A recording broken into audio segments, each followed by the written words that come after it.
என்னுடைய என்னை வளர்த்த பத்திரிகை நண்பர்களுக்கும் மீடியாக்காரர்களுக்கும் முதல்ல என்னுடைய நன்றியும் நமஸ்காரங்களும். ஆக்சுவலாக தமிழ் போனார்னாலே நான் வளர்த்தது முழுக்க மலையாள இண்டஸ்ட்ரி தான்.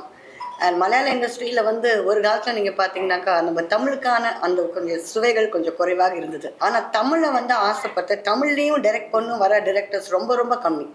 அந்த வருஷத்தில் தான் நான் ஒருத்தரை பார்த்தேன். அவர் தான் நம்ம சுப்ரீம் டைரக்டர் ஷைனு செவக்காட்டன் சார்.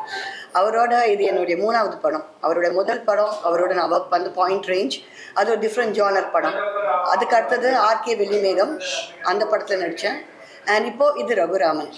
இந்த படம் நீங்கள் பார்த்தீங்கன்னா இது நம்ம ப்ரொடியூசருடைய பையன் சொன்ன மாதிரி இது ஒரு ஃபேமிலி, இது ஒரு சினிமா ஷூட்டிங்காகவே நான் எடுத்துக்கலாம். ஃபார் எக்ஸாம்பிள் நம்மளுடைய டைரக்டர் ஷைனு செவகாரன் எப்போ அக்கா அக்கான்னு தான் கூப்பிடுவார்.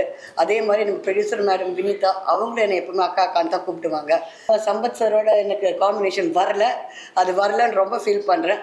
அண்ட் என்னுடைய தம்பி எவர் லவ்விங் தம்பி ஆதிஷ் பாலா, இவரோட ஆர்கே வெள்ளிமேகத்தில் நிறைய காம்பினேஷன் வரல. பட் இதில் நீங்கள் பார்த்தீங்கன்னா எங்களுக்குள்ளே தான் காம்பினேஷன்.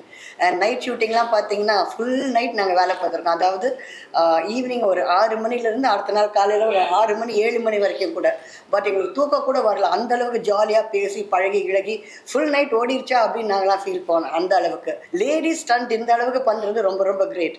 அதுலேயும் நம்ம ஹீரோயினாக பாராட்டணும். இப்போ பாருங்கள் எவ்வளோ அழகாக கிராமம் ரம்பா சௌந்தர்யா லுக்கில் உட்காந்துட்ருக்காங்க. அதில் பார்த்தீங்கன்னா மிரட்டுறாங்கங்க. விஜயசாந்தி அப்புறம் வாணி விஸ்வநாத் அந்த ரேஞ்சை மிஞ்சிட்டாங்க. அந்த வருஷத்தில் நிச்சயமாக ஒரு நல்ல ஹீரோயினாக வருவாங்க. ஏன்னா இந்த காலத்தில் வர ஹீரோயின்ஸ் எல்லாமே கிளாமரை தான் நம்பியிருக்காங்க. எந்த அளவுக்கு கிளாமரை பண்ணலாம், எந்த அளவுக்கு ஆடியன்ஸை இம்ப்ரெஸ் பண்ணலான்னு. ஆனால் இவங்க நடிப்பில் இம்ப்ரெஸ் பண்ணியிருக்காங்க இந்த படத்தில். ஸோ 13ஆம் தேதி எங்கள் படம் ரிலீஸ். அண்ட் 30ஆம் தேதி நம்ம படம் ரிலீஸ். அண்ட் நம்ம ப்ரொடியூசரை பற்றி சொல்லணும். அவர் சொல்லிக்கிறாரு ஸ்ட்ரிக்ட்டு, நான் ஒன்றுமே கிடையாதுங்க. அவர் ஒரு பாசம் உள்ள இன்னொரு பிரதர் தான் அவர்.